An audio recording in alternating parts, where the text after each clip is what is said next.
Une étudiante accusée d'avoir tenu des propos antisémites. Le résultat, la France suspend l'accueil des Palestiniens venant de Gaza. Mais que s'est-il vraiment passé et comment une seule personne peut faire basculer une politique entière? On vous explique. En attendant, abonne-toi pour plus de contenu sur la vie étudiante. Ce vendredi 1er août, le ministre des Affaires étrangères, Jean-Noël Barrot, a annoncé une décision radicale. Plus aucun Gazaoui ne sera accueilli sur le sol français jusqu'à nouvel ordre. En cause, une enquête ouverte contre une étudiante gazaoui soupçonnée d'avoir fait de l'apologie du terrorisme et de crimes contre l'humanité sur ses réseaux sociaux. L'étudiante avait été admise à Sciences Po Lille pour la rentrée en septembre, mais sur les réseaux sociaux, des captures d'écran ont refait surface. On y voit un compte qui lui serait attribué, partager des messages appelant à tuer des juifs. Son inscription a été annulée et le parquet de Lille a ouvert une enquête.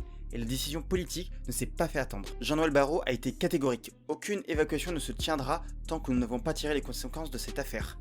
Tous les profils déjà accueillis feront l'objet d'un nouveau contrôle approfondi. Le Quai d'Orsay refuse de dire combien de personnes sont concernées pour des raisons de sécurité. Alors, s'agit-il d'un problème de criblage?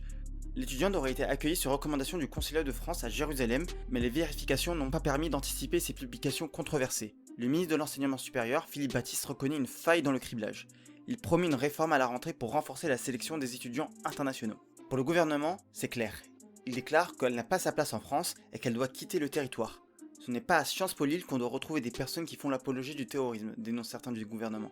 Des discussions sont en cours pour organiser son renvoi. Depuis le début de la guerre entre Israël et le Hamas, la France avait accueilli plusieurs centaines de Gazaouis. Mais cette affaire change la donne. Elle ravive les tensions, renforce les clivages et interroge: peut-on suspendre une politique humanitaire à cause d'un cas individuel ou faut-il revoir complètement notre manière d'accueillir les étudiants étrangers? Cette affaire pose une question essentielle.